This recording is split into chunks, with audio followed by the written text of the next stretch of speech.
The story begins thousands of years ago, even before the pyramids of Egypt were built. At that time, there was a country called Kand, where the people followed the orders of a king. For centuries, they had dreamed of making Kand the most powerful nation in the world. But when Akhenaten ascended the throne, everything changed. He oppressed the people through his army and became known as the cruelest king of his time. In reality, Akhenaten was a master of dark magic, and his ultimate goal was to create a crown called Sabak. Once he possessed this crown, no one would be able to defeat him. However, to forge it, he needed a mystical stone known as Adar-Niam, a unique magical gem found only in Kand. Determined to obtain it, he forced his own people into labor, making them dig for Adar-Niam. Whenever a slave found a piece of the stone, they would immediately run to hand it over to a watchman in exchange for a reward. However, sometimes on the way, other slaves would attack to steal the stone for themselves. Now we see a slave named Jaume, who was desperately trying to protect the stone while others attempted to snatch it from him. Just then, a boy named Haru came to his aid, helping him safely reach a soldier. But when Jaume asked for his reward, the soldier suddenly stabbed him in the stomach and threw him off the cliff. Witnessing this brutal scene, Haru was shaken to the core. His father quickly pulled him away from the site. Haru had always wanted to free his people from a life of slavery, but his father warned him that those who rebelled, like Tethys, were all buried in the graveyard. Nevertheless, Haru made up his mind to unite the people and overthrow the tyrant king. Suddenly, he dashed forward, snatched the Adar-Niam stone from the soldier's hands, and raised it high, forming a symbol of freedom that ignited the people's hearts with hope. The spark was ignited. King Akhenaten knew very well that this small spark could soon turn into a massive fire. That's why he ordered Haru to be hanged in front of the entire kingdom. Even in his final moments, Haru continued to chant the slogan of freedom. But just as his head was about to be separated from his body, a miracle happened. In reality, the magical guardians of the earth had chosen him to bring peace to the world, so they granted Haru the ancient powers of the gods, making him immensely powerful. However, by then, Akhenaten had already claimed the cursed crown. When Haru, now empowered,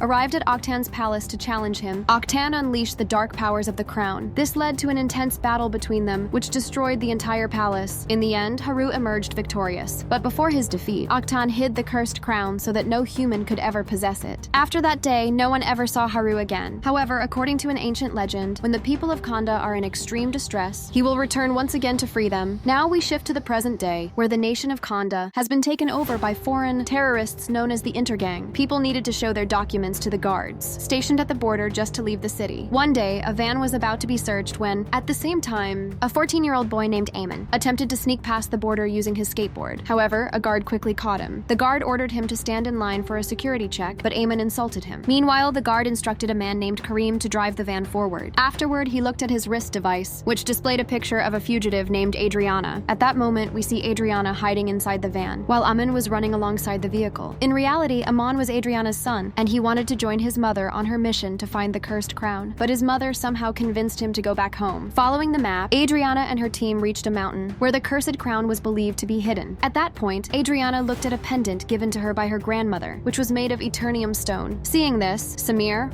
one of the team members, suggested that selling the stone on the black market could fetch a great price. However, this pendant had been in Adriana's family for generations, making it highly valuable to her. Then Karim, the driver and Adriana's brother, jokingly said, "She got the pendant, and I inherited an old coat and baldness." Upon reaching the mountain, the three of them began searching for the crown. Meanwhile, Karim stayed back in the car to keep watch. As soon as they entered the mountain, Ismail suddenly disappeared, prompting Samir to go looking for him. Outside, Karim was sitting in his car, listening to music when he suddenly saw Samir falling from the mountain. Karim rushed to help him, but at that moment, several soldiers surrounded him. Inside the mountain, Ismail suddenly appeared in front of Adriana, startling her. She asked him where Samir was, to which Ismail replied, "He went to get some fresh air." Soon, the two of them reached Adam's tomb. Not far from it lay the cursed crown. Adriana jumped between two massive boulders to retrieve the crown. Karim had achieved his goal, but at the same time, the soldiers who had captured him entered the room and arrested Ismail. Ismail shouted at Adriana, telling her to run away, but the leader of the soldiers pointed a gun at Karim's head. To save her brother's life, Adriana decided to surrender herself. She bowed her head at Adam's shrine and chanted a special mantra, after which a bright light suddenly illuminated the place, and a mysterious man appeared before them. This man lifted a soldier and electrocuted him with his power. Immediately, the remaining soldiers opened fire on him, and Adriana took this opportunity to escape with Karim. Meanwhile, the soldiers' bullets had no effect on the mysterious warrior. Using his hyperspeed abilities, he overpowered the soldiers. As Adriana was carrying the crown away, a massive rock was about to fall on her, but just in time, the warrior saved her life. His name was Black Adam, and he had been imprisoned in this mountain for thousands of years. Now that he was finally free, he faced new enemies. Helicopters arrived to attack him, but Black Adam had never imagined that humanity had advanced so far. On the other hand, Adriana and Karim reached the van and quickly fled the scene. Adriana told him that she had completed her mission by obtaining the crown. Meanwhile, a fierce battle had erupted nearby. Black Adam caused two helicopters to collide, creating creating a massive explosion. Within moments, hundreds of military vehicles arrived, but Black Adam wiped them out with his powers while standing in one place. After destroying everything around him, Black Adam appeared in front of Adriana's van, but just then, a soldier threw a bomb at him. However, even such a powerful explosion could not harm Black Adam. Ultimately, he killed the last remaining soldier and left the scene in a slightly injured state. Kareem sighed in relief, thinking, well, at least he's gone. But at that very moment, Black Adam, weakened by his wounds, suddenly collapsed to the ground. Meanwhile, Ismail was still in the mountain when he received a call from a member of his terrorist group. In reality, Ismail had been working as an undercover agent, trying to acquire the crown through Adriana. But this time, his mission had failed. Now he had to track down Adriana and seize the crown from her. On the other side of the world, when a man named Hawkman learned that Black Adam had come back to life, he immediately ordered his team of superheroes into action. This team included a girl named Cyclone, who had the power to control wind, and a boy named Atom Smasher, who could alter the size of his body. The team's most powerful member was Dr. Fate. Soon, the three of them arrived at Hawkman's mansion in the USA after being summoned. They were informed that they were about to embark on an international mission. Hawkman wanted them to travel to Kahndaq and capture a superhuman named Black Adam and bring him back to him. The team was called the Justice Society, and soon they all boarded a super ship and set off. Hawkman explained that this ship could not be destroyed because its exterior was made of a special metal. A few hours later, when Black Adam opened his eyes, he was in Eamon's room. He got up from the bed and used his powers to heal all his wounds. That's when he realized that he had been imprisoned in the mountain for 5,000 years. Meanwhile, in the living room, Adriana was researching the valuable crown. That's when she noticed some words written inside the crown. It said, "Life is the way to death." Back in his room, Eamon told Black Adam that since he disappeared, foreign countries had taken over the city of Kahndaq and enslaved its people. But the people of Kahndaq built a statue of Black Adam because they firmly believed that one day he would return to save them. However, after hearing this, Black Adam said, "I am not a hero," and suddenly broke through the wall and left. Now, Black Adam set out to explore this new world. Meanwhile, Eamon secretly followed him through a hidden passage in his room so that his mother wouldn't find out. On the other hand, the Justice Society's ship was about to arrive in Kahndaq. Dr. Fate explained the plan to the team. He said that if they wanted to capture Black Adam, they had to make him say Shazam. The moment he said it, all his powers would disappear, and capturing him would be easy. Meanwhile, Eamon, while running, stole a soldier's radio and sent a message to the rest of the soldiers, announcing that the champion of Kahndaq had returned. The soldiers then started chasing him, but Eamon escaped on his skateboard. He tried to signal Black Adam by making a triangle shape with his hands. However, within moments, the soldiers caught him, and his mother came to rescue him. Adriana somehow convinced the guards to release Eamon, but soon, the soldiers realized that she was also a wanted criminal. She immediately tried to escape, and just then, Black Adam arrived to save them from the soldiers. Suddenly, a guard hit Black Adam on the head with an iron rod, but Black Adam grabbed the guard and threw him far into the air. Soon, the soldiers started shooting at him, but the champion took them all down one by one. As he flew into the sky with two enemy soldiers, the Justice Society's ship appeared before him. Black Adam dropped the soldiers from the sky, and Hawkman jumped out of the ship to save them. While in midair, Hawkman activated his Hawkman suit and safely landed both soldiers on the ground. However, all his bravery went to waste because, moments later, Black Adam struck the soldiers with lightning, killing them. Dr. Fate then arrived and asked Black Adam to surrender. But Black Adam responded, "Before dying, I was a slave, and now I have been reborn as a god. I will not bow down to anyone." Dr. Fate attacked him, and to distract Black Adam, he used his mind to create an illusion of the city from 5,000 years ago. Seeing his ancient city, Black Adam was stunned, and at that moment, Hawkman took the opportunity to strike him hard. In anger, Black Adam electrocuted Hawkman and then carried him into the air, beating him mercilessly. Dr. Fate intervened and threw Black Adam back to the ground. Now it was Cyclone and Atom Smasher's turn to attack. Cyclone used her powers to create a fierce tornado and attempted to trap Black Adam using iron rods. But Black Adam broke free from the attack, so Dr. Fate tried to restrain him again. At the same time, Cyclone and Hawkman launched a final attack on Black Adam. This enraged him, and he unleashed all his powers at once, wiping out all his enemies in a single blow. Black Adam thought he had won, but just then, Atom Smasher landed a powerful punch, smashing his bones. However, as soon as Black Adam stood up, he knocked out Atom Smasher with a single punch. The people of Kahndaq cheered in celebration of Black Adam's victory, and he walked away. Dr. Fate then told his team that no one would chase Black Adam because he knew that none of them had the power to defeat him. Later, Dr. Fate and his team reached Adriana because he had seen in a vision that the crown of Sabak was with her, but Adriana insisted that she didn't have the crown. Meanwhile, during the battle between the Justice Society and Black Adam, Eamon had taken the crown and placed it in his backpack. Now, Adriana decided to go with the heroes to the palace where Black Adam resided. According to ancient legends, 5,000 years ago, Black Adam had gone to that palace to free his people. But when the Justice Society members said that he hadn't gone there to bring freedom but to seek revenge, it became clear that Black Adam's uncontrollable rage had caused his powers to spiral out of control, leading to the destruction of the entire palace. After this, the magical guardians of the earth declared that he was unworthy of using his powers, so they imprisoned him in a tomb. And finally, 5,000 years later, Adriana had set him free once again. Now, Adriana and the heroes arrived before Black Adam, and he said, dead. As Aman reached home, he was shocked to see that Ismail was still alive. Suddenly, Ismail pointed a gun at him, revealing that he was a traitor who had come there to steal the crown. He threatened Aman and Karim, demanding that they hand over the bag. However, Karim was too powerful to let the dangerous Ismail get his hands on the crown, so Karim attacked Ismail and told Aman to escape with the crown. In the scuffle, Karim was shot in the stomach, but by then, Aman had managed to escape through a secret passage in his room. Meanwhile, during a meeting of Black Adam and the Justice Society, Aman called Adriana and informed her about everything. He told her that the Intergang was after him and that he was hiding in a building. Adriana pleaded with Black Adam to save her son. Black Adam immediately set out to rescue him. Upon arriving, he saw that terrorists had captured Aman. Black Adam ordered them to release him, but instead, one of the terrorists threw Aman off the building. At the last moment, Black Adam saved him. He then went on a rampage, eliminating the rest of the criminals. During this, Ismail held a gun to Aman's head and took him away. He opened Aman's bag and demanded to know where the crown was, but Aman refused to talk. Ismail then took him hostage. When Black Adam learned about this, he was furious. Ismail had hidden Aman in the trunk of a flying motorcycle. From there, Aman managed to call his mother and inform her that Ismail had kidnapped him. Upon hearing this, the Justice Society also set out on a mission to rescue Aman. Black Adam started searching each motorcycle one by one, destroying his enemies in the process. Hawkman tried to stop him from killing people so recklessly, but Black Adam was not one to take orders from anyone. After searching the last motorcycle, Black Adam declared that Aman was not there either. In reality, Ismail had used the motorcycles as a distraction while he escaped with Aman in a truck. Meanwhile, Dr. Fate arrived at Adriana's house, knowing that the crown was hidden there. Upon arrival, he found Karim lying injured on the floor, barely clinging to life. Karim believed he was dying, but Dr. Fate, who could see the future, reassured him that he would not die today. He would die from an electric shock. Hearing this, Karim breathed a sigh of relief, though he realized he might have to quit his job as an electrician. Karim was taken to the ship for treatment. Meanwhile, Adriana was surprised to see Dr. Fate in her house. He assured her that he and his team would find Aman. Soon after, Black Adam and Hawkman arrived with 2 captured Intergang members, hoping that Dr. Fate could read their minds. However, before they could proceed, Black Adam took them high into the sky and threatened to drop them, unless they gave him answers. Even after getting the information he wanted, he still threw them down. Hawkman barely managed to save them in time. Despite this, Black Adam was still determined to kill them. Enraged, Hawkman attacked Black Adam, leading to an intense battle that completely destroyed the house. In the chaos, Sabak got his hands on the crown. Realizing the danger, everyone decided to work together to use the crown's power to rescue Aman. They set out on their mission, but Dr. Fate had a vision of the future, revealing that Hawkman would die in the upcoming battle. Fate warned the team that they would soon have to say their goodbyes. Soon, they reached the Al-Hadid Mountains and devised a plan to ensure everyone's survival. At the right moment, Black Adam launched a fierce attack, killing hundreds of soldiers. Finally, he confronted Ismail but was unable to attack him, as Ismail was protected by a magical shield forged from Eternium. Soon, the rest of the team arrived. When Adriana saw her son being held at gunpoint, she made the difficult decision to hand over the crown to Ismail in exchange for Aman's life. With the crown in his possession, Sabak revealed that he was the last descendant of King Akhton. Now, with the power of the crown, he would claim Kondak. The next king was ready to ascend the throne. Then, he read the spell inscribed on the crown and activated his protective shield before firing at Aman. However, at the last moment, Black Adam used his super speed abilities to save Aman before the bullet could hit him. By this time, Black Adam had become so enraged that his powers spiraled out of control once again, causing an entire mountain to collapse. Fortunately, thanks to the Justice Society's security shield, Adriana and Aman survived. But now, Aman needed urgent medical attention. Meanwhile, Adam Smasher found the scorched body of Ishmael with the crown and brought it back to the ship. On the other hand, Hawkman followed Black Adam and saw him standing in front of a statue of his son, Hurut. In reality, the magical protectors of Earth had chosen Hurut to receive divine powers so that he could liberate his people. However, as Hurut kept winning battles, King Akhton captured his parents. When Hurut's father was about to be executed, Hurut transferred all his powers to his father, saving his life. But he did not realize that this would be the last day of his life. After passing on his powers, a distant archer struck Hurut directly in the heart, killing him instantly. Seeing this, his father Teth Adam was devastated. Teth Adam knew that his son would not have been happy with his repeated loss of control. Therefore, Black Adam decided to renounce his powers and entrusted this responsibility to Hawkman. He made Hawkman promise that after relinquishing his powers, he would never speak the word Shazam again, as that was the only way for him to regain his abilities. Hawkman then took him to an underwater facility and handed him over to a scientist named Amelia Harcourt and her team. Amelia assured Hawkman that, from that day forward, Black Adam would never speak a single word. She had already imprisoned several dangerous individuals in that facility. However, at that very moment, something strange started happening to Ishmael's corpse in the ship's morgue. Meanwhile, Dr. Fate kept having the same vision over and over again. He couldn't understand why this was happening, as their mission was supposedly complete. Dr. Fate feared that if Hawkman died, the Justice Society would soon fall apart. Elsewhere, after Ishmael's death, Adriana was in disbelief at how easily they had defeated him. Suddenly, she recalled the inscription on the crown, which meant life is the path to death. But before dying, Ishmael had spoken the words in reverse, saying, "Death is the path to life." Realizing this, Adriana quickly quickly flipped the crown and understood that if the reversed incantation was spoken while the crown was inverted, it would come true. That meant Ishmael had planned for Black Adam to kill him so that he could be resurrected and claim the throne of Kahndaq. As soon as Adriana unraveled this mystery, the crown suddenly disappeared and Sabak awakened from the depths of the sea. At that moment, Hawkman launched a missile attack on him, but Sabak destroyed their ship instead. Finally, the Justice Society decided to stop Sabak from claiming the throne because if he succeeded, no one would be able to defeat him. Hawkman and his team managed to injure Sabak, but when Sabak retaliated, Hawkman was knocked unconscious. At that moment, Dr. Fate realized that his vision was about to come true. To protect his close friend Hawkman, he cast a magical barrier around the palace and forbade his team from entering. Dr. Fate was willing to risk his life to save Hawkman. For the first time ever, Dr. Fate was unable to see what would happen in the future. Hawkman, unwilling to let his friend face this alone, tried to break the magical barrier, but he failed. Meanwhile, Dr. Fate entered the palace alone to confront Sabak. He hoped that Black Adam would come to help him defeat Sabak in this battle. Black Adam received the signal that only he could defeat Sabak. Dr. Fate used his powers to free Black Adam from his shackles. The guards rushed to stop Black Adam, but despite losing his powers, he managed to defeat them and jumped into the sea. At the same moment, Sabak struck Dr. Fate with his final attack, breaking the palace's protective shield. Hawkman realized that his friend was taking his last breaths, so he rushed to save him. But by the time he reached Dr. Fate, he had already died. Finally, Sabak sat on the throne, and a massive fire erupted, making him the king of Kahndaq. As soon as he did this, his demonic army rose from the underworld and started attacking the people. Adriana was ready to fight them, but her brother Karim arrived in a van. Karim wasn't afraid of the zombies because Dr. Fate had told him he would die from an electric shock. Meanwhile, at Adriana's request, Eamon asked the common people for help in fighting the zombies. Meanwhile, Black Adam emerged from the sea, shouted Shazam, and instantly regained his powers. On the other hand, Sabak tried to solidify his rule by destroying the statue of Harut, which was about to fall on Amon. But at the last moment, Black Adam arrived and saved him. After that, he went straight to confront Sabak, and in the process, Hawkman's life was saved. A fierce battle broke out between Black Adam and Sabak. Within moments, Sabak gained the upper hand, so Hawkman decided to intervene. He attacked Sabak, but got injured himself, just as Dr. Fate had foreseen. However, the truth was that this was not Hawkman's real body. Instead, he had used Dr. Fate's helmet to create multiple copies of himself, and together they launched an attack on Sabak. At that moment, Black Adam used his immense strength to tear Sabak's body in half. Instantly, all the zombies from the underworld vanished. The people cheered in victory, celebrating their triumph. Despite their past conflicts, Black Adam and Hawkman extended a hand of friendship. In the end, Dr. Fate's helmet, having fulfilled its purpose, disappeared on its own. The Justice Society abandoned their mission to capture Black Adam, acknowledging that he had saved everyone's lives. Finally, the entire team returned to the United States. Meanwhile, Black Adam sat on the throne of Kahndaq. The people asked him to become their king and rule the country, but in an instant, Black Adam destroyed the throne, putting an end to that idea. He declared that he didn't want to be the king of Kahndaq, but rather its protector, ensuring that the nation would remain free forever. If you enjoyed the video, make sure to like it and subscribe to the channel. See you in the next video!